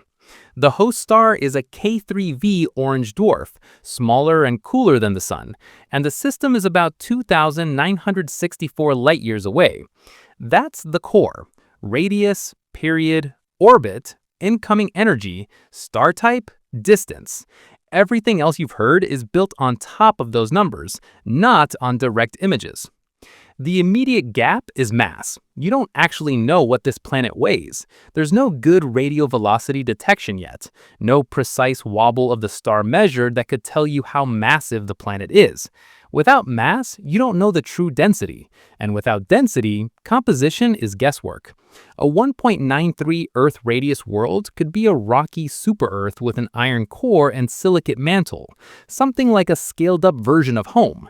It could be a water-rich world with deep global oceans over a high-pressure ice layer.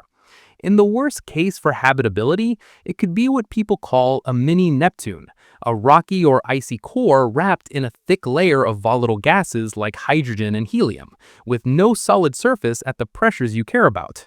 The superhabitable interpretation assumes the first option, a mostly rocky planet, maybe with extra water, plus a substantial atmosphere. That assumption is not random. Statistically, planets in this radius and flux range are more likely to be rocky than full gas dwarfs, especially around K-dwarfs, but it is still an assumption. Until you get a mass and a density, you can't rule out a thick volatile envelope that would make the surface conditions very different from the mild oceans and continents we've been talking about. From a distance of 3,000 light-years, all you see is something this big crosses the star every 190 days. The rest is model work. The atmosphere and surface are even more of a blank. No telescope has isolated the light of this planet well enough to read its atmospheric spectrum. There's no direct detection of water vapor bands, no measured oxygen lines, no methane features, nothing. You don't know if the sky is clear or cloudy, if the pressure at the surface is 1 bar like Earth or 5 bar or more. You don't know if there are continents or if the world is mostly ocean. When you hear likely mild oceans or temperate climate, what that really means is, given the radius and energy input, and given what we know about similar planets, a mild ocean-bearing world is a physically reasonable solution. It does not mean anyone has seen a coastline. Surface appearance is completely unknown. There are no direct images showing continents, ice caps, or cloud patterns. You don't know the axial tilt, which controls how strong the seasons are. You don't know the rotation rate, which sets day length and has a huge effect on weather and circulation. Fast rotation can give you Earth-like jet streams and bands. Slow rotation can give you very different climate structures. Right now, when you picture standing on this planet and looking around, you're filling in gaps with educated imagination, not data. Then there's the part everyone secretly wants but doesn't have: biosignatures. For this planet, you have none. No oxygen, methane, and balance in the atmosphere, hinting at active biology. No red edge and reflected light that would point to photosynthetic pigments. No narrowband radio transmissions. No pulsed beacons. No technosignatures of any kind. At this distance and with current hardware, that's not surprising. Our telescopes can barely read the atmospheres of closer, larger exoplanets around brighter stars. A 1.9 Earth radius planet almost 3,000 light-years away is way outside the practical range for detailed biosignature work right now. So you're in a strange position. This planet is a tiny data-sparse point in a catalog. A few numbers, a few error bars, a star type, and a period. That's it. You have enough to say this is a strong candidate, but nowhere near enough to say this is definitely an ocean world with forests and a thick ozone layer. When you hear dramatic lines about more habitable than Earth, you have to keep all of that in your head. It's not lying, it's just working at the edge of what you can actually measure. And yet, scientists still get excited about this planet, and they're not doing it for fun. Even with all these gaps, this world sits in a part of parameter space that's rare in the current exoplanet catalog. It is almost twice Earth's size, likely rocky, in a nearly circular orbit in the middle of a K-dwarfs habitable zone, with a flux just slightly above Earth's. When you run through the thousands of known planets and ask how many look like that, the answer is very few. Statistics matter. If the data say you almost never see worlds with this combination of size, orbit, and star, then the ones you do see become priority targets. That is why you hear this planet's name in serious astrobiology discussions, even before there's a single spectrum of its atmosphere. It's not because anyone has proof of life there. It's because from what you can measure, it checks a suspicious number of boxes in the superhabitable playbook. In a universe where your instruments are still weak and your sample of known worlds is still small, you pay close attention to the rare cases sitting in the sweet spot, even if all you have on them right now is a light curve and a set of orbital parameters. And once you accept that you're effectively blind to the surface but still desperate to know more, the next problem hits hard. If you can't send a probe and you can't yet read the air, what would it actually take to study this planet properly? And what kind of future telescopes and techniques would you need just to answer the simple question, does this world really beat Earth, or is it hiding a surprise that flips the whole story? You're dealing with an object that is basically on the far side of your practical universe. KOI 5715.01 sits about 2,964 light-years away, which is roughly 2.8 times 10 to the 16 kilometers, or about 1.7 times 10 to the 16 miles. That distance is not just far, it kills every idea you have about sending hardware. Even if you could somehow push a probe to 10% of light speed, tens of thousands of kilometers per second, way beyond anything you can build now, you're still looking at close to 30,000 years of travel time just to get to a flyby. That's longer than recorded human history by a huge factor. So for this planet, spacecraft are off the table. Your only tool for your entire lifetime and many lifetimes after is light. Photons left the system almost 3,000 years ago. They're just arriving now, and all your information has to be squeezed out of that thin stream. So how do you actually get more than a radius and an orbit out of that light when this planet is small, dim, and almost lost in the glare of its star? Current flagships like the James Webb Telescope are tuned to study closer, larger exoplanets around nearby stars. They can pull out spectra of hot Jupiters, warm Neptunes, and some super-Earths that are much closer and easier targets. This planet is smaller than those easy cases, cooler and almost 3,000 light-years away. For something like JWST, it's way down in the maybe in a best-case scenario region. To really study this planet's atmosphere, you need a different class of instruments.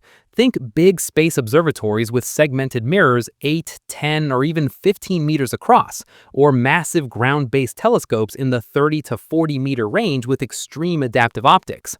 Concepts like LUVOIR or HABEX, large UV, optical, and infrared space telescopes, are exactly the kind of machines that could, in principle, separate this planet's light from its star during a transit and record a usable spectrum.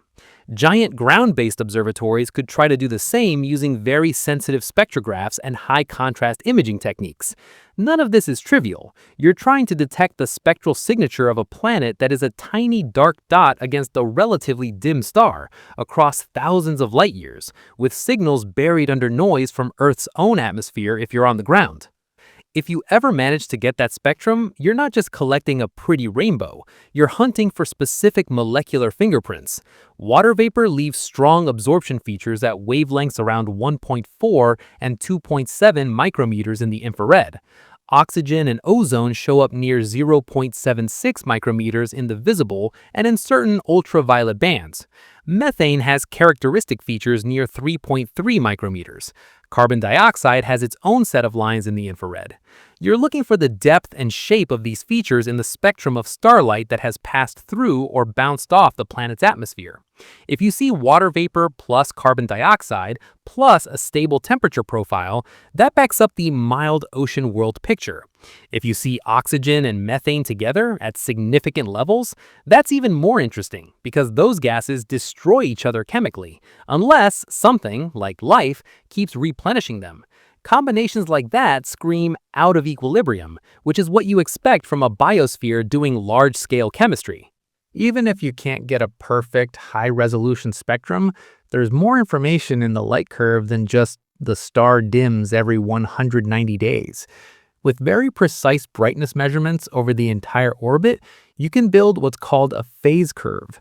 That's how the total brightness of the star plus planet system changes as different parts of the planet come into view and then rotate away.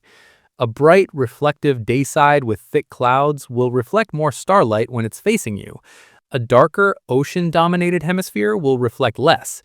If the night side leaks thermal infrared radiation at a certain level, that tells you something about how well the atmosphere moves heat around. Over many orbits, you can watch how these brightness changes repeat or drift. If the signal is stable, you might be seeing persistent cloud patterns or continents. If it fluctuates, you might be catching the signature of weather systems, seasonal changes, or even long-term climate cycles. It's not like getting a weather satellite picture, but you can start to infer crude maps. One side a bit brighter, another side darker, maybe a strong contrast between equator and poles. All of this comes from tiny variations in brightness, fractions of a percent, stacked up over years of observation and beaten down with statistics. In the long run, this planet is probably not going to be studied in isolation. As missions like Plato and the Nancy Grace Roman Space Telescope scan larger and larger volumes of the galaxy, they're going to find many more planets in or near the habitable zones of K-dwarf stars. Right now, this planet looks like a standout. Super-Earth size, near-Earth flux, K-dwarf host, but your current catalog is small and heavily biased towards certain distances and star types. Once you start getting thousands of well-characterized systems, it's very possible that this planet stops looking like a lone lucky hit and starts looking like the first well-flagged member of a whole class of superhabitable worlds. In that scenario, this planet becomes a template. You look at its radius, orbit, and star, you look at the statistics of similar systems, and you build a model of this is what a high-probability life world around a K-dwarf tends to look like. Then you go hunting for that pattern everywhere. Each new detection tightens the ranges on key parameters: how big, how close, how much flux, how circular the orbit. In other words, this planet may be the one that tells you where to look next. And once you start treating it as a template rather than an exception, a much deeper shift starts to happen in your thinking. The more you see how many ways a world can outperform Earth on pure habitability metrics, the harder it is to keep pretending your home planet is some flawless, unbeatable design. So the next step is not technical at all. It's psychological. If planets like this exist and may even be common, what does that do to the old idea that Earth is the perfect cradle for life? And how does it change the way you think about your place in the universe? You grew up on one planet, so your brain is wired to treat it as the default. Earth feels like the natural benchmark, the place where everything is just right, the test all other worlds have to pass. But once you look seriously at KOI 5715.01, this planet cuts straight through that bias and shows you that a lot of what you think of as Earth's perfect settings are just one set of values in a much wider range, and not even the best values if your goal is long-term, high biomass life. First problem, sample size. You only have one data point for a life-bearing world that you can walk on. Because you're built for Earth, Earth feels optimal. You like 1G gravity because your bones grew under it. You like a 24-hour day because your body clock locked onto it. You like your star because it's the one that's been in your sky since birth. None of that means those numbers are truly ideal for life in general. They're just ideal for the specific type of organism that evolved here. This planet is a reminder that if you step back and look purely at physics, it's easy to find parameter sets that give life more room, more time, and more stability than Earth got. Look at the star first, because that's where Earth's built-in expiration date comes from. The Sun is a G-type star. As it ages, it slowly gets brighter. Roughly speaking, its luminosity goes up by about 10% every billion years. That doesn't sound dramatic, but Earth is already near the inner edge of the Sun's habitable zone. Push up the brightness, and over the next 1 to 2 billion years, Earth is expected to move into a moist greenhouse state, where the upper atmosphere fills with water vapor. Ultraviolet light then breaks that water apart, hydrogen escapes into space, and the planet gradually loses its oceans. After that, you slide toward a full runaway greenhouse, like a slower version of what happened to Venus. In human terms, that's unimaginably far away. In planetary terms, it's soon. This planet orbits a K-type orange dwarf that evolves more slowly. Its brightness increases more gently over tens of billions of years. The habitable zone, the shell around the star where liquid water can exist on a surface, still drifts outward, but at a slower rate. Combine that with a global climate that is probably a bit cooler to start with, and this planet has literally billions of extra years in the comfortable range before any moist greenhouse threat appears. Earth is on a timer that is already counting down. This planet's timer is much longer. If you only care about how long a surface can stay friendly to oceans and complex ecosystems, Earth loses that round. That directly feeds into the bigger argument about how special Earth really is. The rare Earth idea says complex life only appears when an absurd list of conditions line up. Exact star type, exact planet size, exact moon, exact orbit, exact timing of impacts, exact plate tectonics, and so on. In that view, Earth is not just good, it's almost unique. Superhabitable world advocates push back on that. They're not saying life is easy, they're saying Earth is not calibrated at the optimum settings. It's just good enough. This planet is a concrete example of what they mean. It tweaks a few key numbers: star type, planet radius, surface area, climate position in the habitable zone, in directions that theory says should help life, not hurt it. In other words, you don't need miracles to beat Earth. You just need a slightly cooler, longer-lived star, a planet that is a bit bigger but still rocky, an orbit that is very circular near the middle of the habitable zone, and a climate that runs a couple of degrees cooler on average. None of those are exotic. They're all well within what stars and planets naturally produce. This planet shows that better than Earth is not some wild fantasy configuration. It's just a different choice of sliders on the same control panel. Now, plug that into the Drake equation, the simple framework people use to discuss how many communicative civilizations might exist. One of the key factors in that equation is the fraction of habitable planets where life actually arises, and then the fraction where life becomes complex and intelligent. If you only look at Earth, you might be tempted to push those fractions very low and say, we're a fluke, we barely made it. Everything had to line up perfectly. But if planets like this one are not rare, that argument weakens. A universe that produces many K-dwarf systems with slightly larger rocky worlds and stable central orbits of the habitable zone is a universe where the odds tilt. Each of those planets offers more time, more area, and more climate stability than Earth. The fraction of planets that get all the way from chemistry to biology to complex ecosystems might be higher on that kind of world than on marginal cases like ours.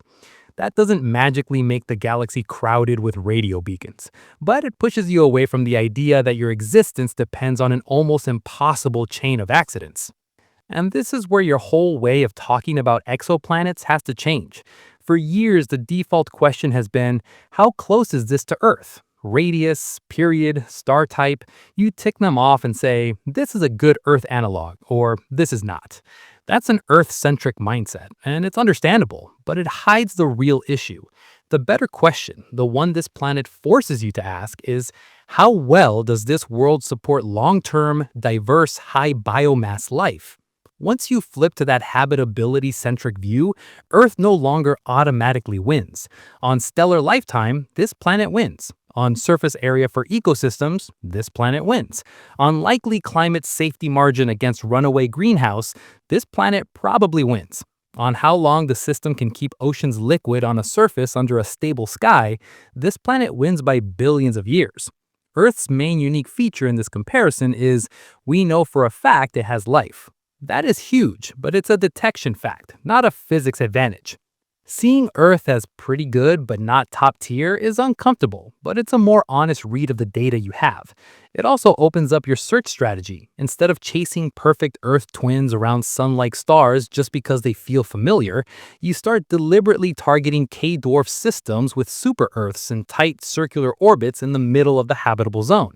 You start prioritizing planets that look like this one, not just planets that look like scaled copies of home. And once that shift happens in your head, there's one more step that makes it very personal. Because it's one thing to talk about parameters and equations and statistics. It's another thing to ask in concrete terms what it would actually feel like to stand on a world that might be better for life than Earth while still being physically brutal for a human body. Under heavier gravity, thicker air, and an orange sun, would this better planet feel welcoming or would it feel hostile from the first breath? If you actually tried to stand on a world that might be better for life than Earth, the first thing you'd notice is that it's not built for you. KOI 5715.01 could be a dream planet for biology in general and still feel like a punishment run for an unmodified human body. The physics that make it super habitable on paper are exactly the things that would stress you from the first step and the first breath. Start with gravity, because that's the part you would feel in your bones every second. If this planet ends up with a mass in the middle of the model range, surface gravity could easily sit around 1.5 g. That means everything weighs about 50% more than you're used to.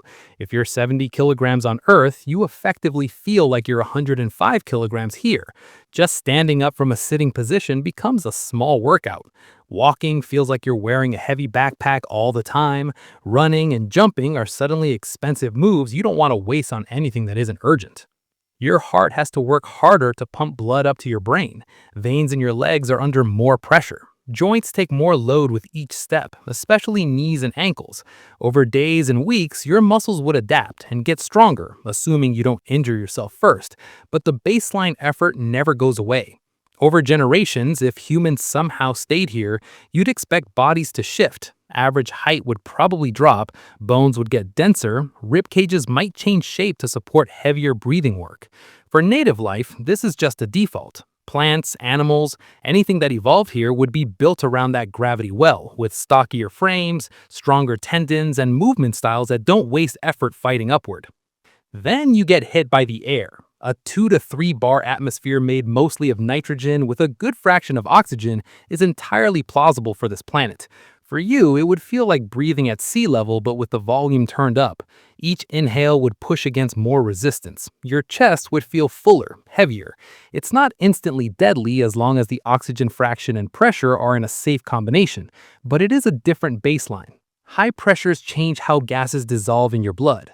Divers on Earth deal with similar issues when they go deep. More nitrogen dissolves in body tissues, and coming back up too fast can cause bubbles and decompression thickness. On this planet, you'd have to worry about that every time you change the altitude, not just when surfacing from a dive. The soundscape changes too. Denser air carries sound differently. Low frequencies travel farther and feel stronger. High frequencies get damped more. Everyday noises would come through as deeper, less sharp, more muffled but rich in detail if you listen closely. Wind would roar rather than whistle. A branch breaking might sound more like a crack and a thud roll together. Your own voice would carry, but the timbre could shift. You'd need time just to get used to how normal sounds in this environment. Look up, and the sky reminds you you're not on Earth anymore. Under a K-dwarf spectrum, the star overhead is slightly more orange than the sun. Combine that with thicker air and more particles in the atmosphere, and Rayleigh scattering, the process that makes Earth's sky blue, changes slightly. The midday sky might be a deeper, darker blue than you're used to, maybe even trending toward teal in some directions, because more light at shorter wavelengths is scattered multiple times before it reaches you. Sunrises and sunsets would stretch longer. The star would slide through long phases of gold and red, filtered through heavier air and perhaps thicker cloud decks.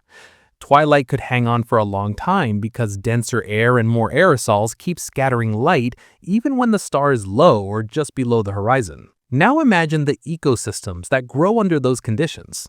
High gravity pushes trees and plants towards shapes that are mechanically safe.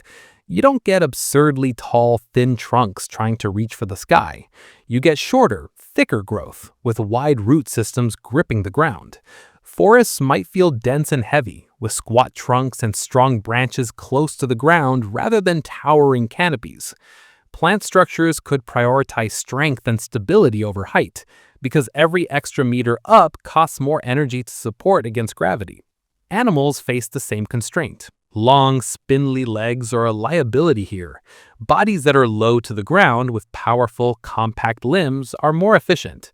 Think less giraffe, more heavily built ungulate with a low, stable stance. Fast, explosive sprints are possible, but expensive. Evolution might favor endurance and efficiency, gaits that recycle energy, muscle attachments that minimize wasted work, nervous systems tuned for sure footing rather than big leaps. Predators may rely more on ambush and short bursts than on long chases.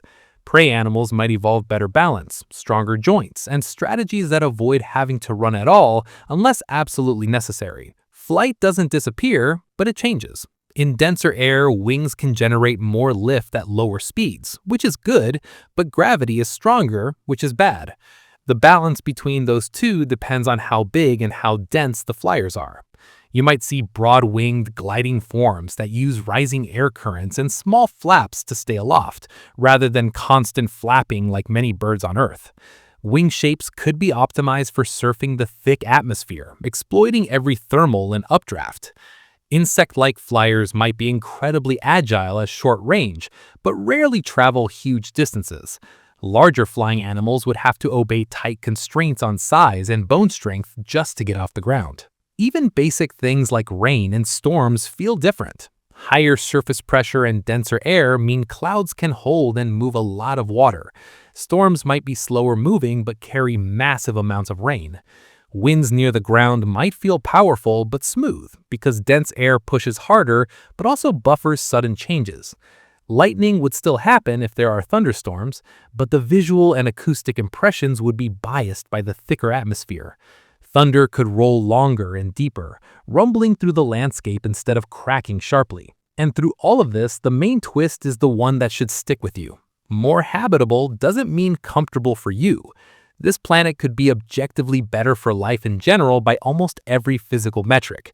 More area, more biomass, more stability, more time, and still be brutal for unmodified humans. Your muscles are tuned to 1G, your lungs for 1 bar of pressure, your eyes and brain for a sun-like spectrum.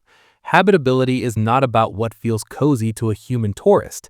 It's about where physics and chemistry give biology the best long-term odds. From the universe's perspective, a thick-skied, high-gravity world under an orange sun is just another place where molecules can self-organize and produce ecosystems. From your perspective, stepping onto that world would be like walking into a gym that never ends, under a sky that always looks slightly wrong, surrounded by life that is perfectly at home in conditions that constantly fight you. And that leads straight into the final, uncomfortable step.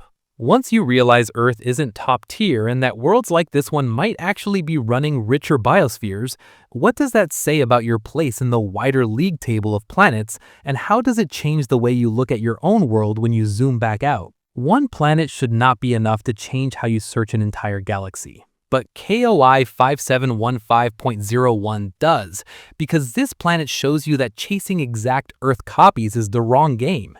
For years, the standard move has been simple.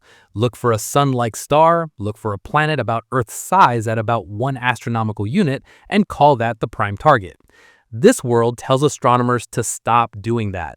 The new strategy is to hunt for slightly bigger, slightly heavier planets around K-dwarf stars with orbits in the middle of the habitable zone, even if they're a bit cooler or a bit warmer than Earth. The goal shifts from Earth twin to superhabitable. You're not asking, does it match our numbers?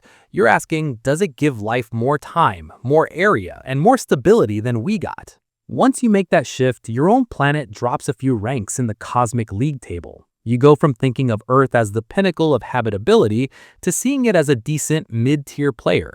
It works, it supports complex life, it produced you, but it does all of that on a tight schedule around the star that's already halfway through its stable life. Somewhere out there, this planet and others like it could be running biospheres that make the Amazon rainforest look small and ordinary. Imagine a forest belt that wraps multiple times around the world, almost 4 times larger in area, with oceans that support more biomass than all of Earth's seas combined, just because the planet has more space and more time to let life pile up. That idea doesn't reduce the stakes, it raises them. If the universe contains many worlds that are better for life than Earth, then the silence you hear when you point radio telescopes at the sky becomes harder to explain. If superhabitable planets are real and not extremely rare, and if they've had billions of extra years under calmer stars, why aren't you picking up obvious signs of technology? One answer is that intelligence, especially technological intelligence, is much rarer than basic life. Another answer is that you haven't been looking in the right way, or for long enough, or at the right targets. Either way, the existence of planets like this one makes the Fermi paradox sharper, not softer. The question stops being, is life possible elsewhere, and turns into, if life has better platforms than Earth to work with, why does the universe feel so quiet? For you personally, sitting on one small world, the situation is very simple and very limited. Your current technology cannot send the probe to this planet. It cannot read a clear spectrum of its atmosphere. It certainly cannot resolve a continent or an ocean on its surface. All you actually have are a series of tiny dips in starlight every 190 days and a set of equations that translate those dips into radius, orbit, and energy input. That's it. And somehow, that tiny stack of information is already enough to tell you that Earth is not unique, not special in the physical sense, and maybe not even top tier when it comes to raw habitability. That realization should change how you look at the night sky. Before, it was easy to see every star as a backdrop, and every exoplanet as not Earth, some distant object that either matches your home or doesn't. After this planet, that view stops working. The sky turns into a catalog of experiments. Every star-planet system is a different run of the same basic process. Build a world, set the conditions, let physics and chemistry run for billions of years, see what happens. Most experiments probably fail early. Some end with barren rock, some with thick gas envelopes and no solid surface, some with frozen deserts.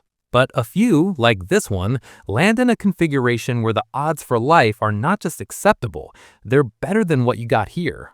KOI 5715.01 is one of the first worlds where the data quietly suggests that the experiment might be going better than on Earth, even though you can't see the outcome yet.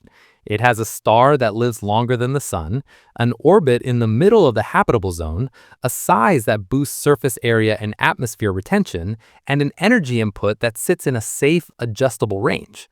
All of that, from a handful of measurements, points to a planet where life, if it ever started, would have more time and more space to work with than it does here. So when this video ends, the real question you carry with you should not be, is there another Earth? You already have one, and the universe clearly doesn't care about cloning it. The sharper, more honest question is, how many worlds out there are doing even better than us?